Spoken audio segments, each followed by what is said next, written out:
Nech sa páči vystúpenie druhého občana, ktorý požiadal. Nech sa páči, ak je dobrý hlas, tak budeme počuť, ak nie, tak... Ďakujem veľmi pekne, pani Šotek, primátorka, áno. ďakujem vážené zastupiteľstvo a páni poslanci. Mňa sem dostal morálny konflikt. Veď sa má tak, ak by som si dovolil zacitovať jedného z ľudských cárov, ten, kto ukradne zo štátnej pokladne viac ako je cena metra provazu, bude na tom lane obviešený. A tu medzi vami je človek, ktorý sa dopustil daňového podvodu. Pán Šotek, ak vás môžeme poprosiť za keď spolu, dobre, aby sme neboli... Ak sa môžem krátko predstaviť, moje meno je Miroslav Šotek, možno, že tak neslávne známy z aférky diskotéka pod Cintorínom, ktorá bola vyvolaná, teraz respektíve spolumajiteľ toho objektu. Som tu ale momentálne v inej veci.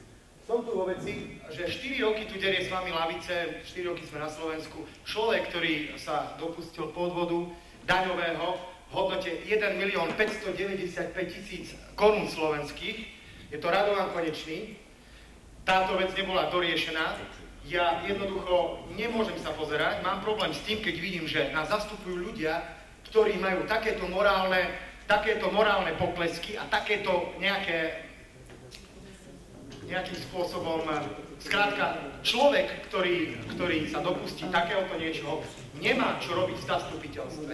Nemá čo robiť a je to celé absurdné. Polícia, podané to samozrejme bolo, polícia nejak závažne nekoná v tejto veci. A skrátka som tu preto, aby som upozornil na to, že máte medzi sebou človeka, ktorý nemal problém urobiť daňový podvod, má k tomu ešte aj politické ambície.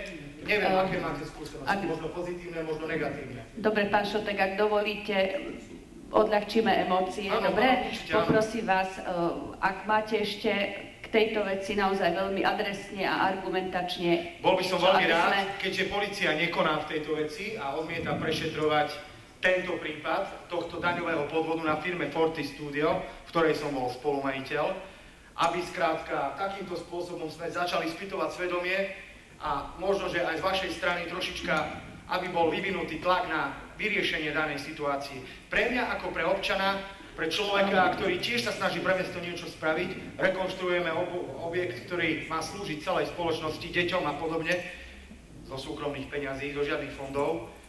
Jednoducho je neprístojné, aby zastupoval toto mesto človek, ktorý sa dopustí niečo také. Pán Šotek, ja vás preruším, ak dovolíte. Pán poslanec, o ktorom hovoríte, je volený zástupca. To znamená, nemáme právo moralizovať nad týmto, ale vypočuli sme vás, nakoľko je to vaše právo ako občana.